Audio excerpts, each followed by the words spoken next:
Baking soda can kill ants when used correctly, but it will not eliminate a large colony in 1 minute.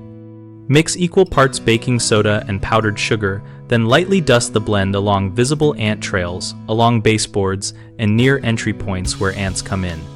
The powdered sugar attracts the workers and the baking soda is harmless to surfaces, but inside the ant gut it reacts with digestive acids and produces gas that the insect cannot expel. Workers will eat the mixture and carry some back to the nest, which spreads the effect through the colony over hours to days rather than minutes. For best results, apply the bait in thin lines or in small spots so the ants concentrate on it instead of scattering it, and use a shallow container if you need to keep the bait from being blown away or disturbed by pets.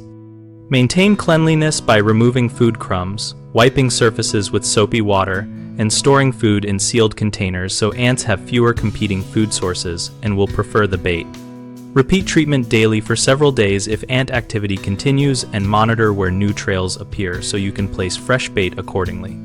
Common mistakes include using too much bait, which causes ants to avoid the pile, so spread thinly and refresh small amounts often.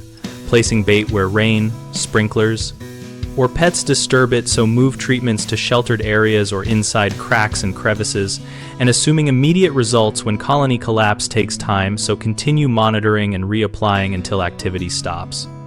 Another frequent issue is using only baking soda without a sweet attractant, which reduces uptake, so always mix it with powdered sugar or another food lure. If heavy infestations persist after repeated treatments, consider combining baiting with sanitation and sealing entry points, or consulting a pest professional. BigHomeProjects.com helps homeowners find local contractors and offers resources related to home pest control methods like baiting with baking soda. We connect contractors with homeowners looking for work and host a discussion community where members share experiences, tips, and follow up on what worked in their homes.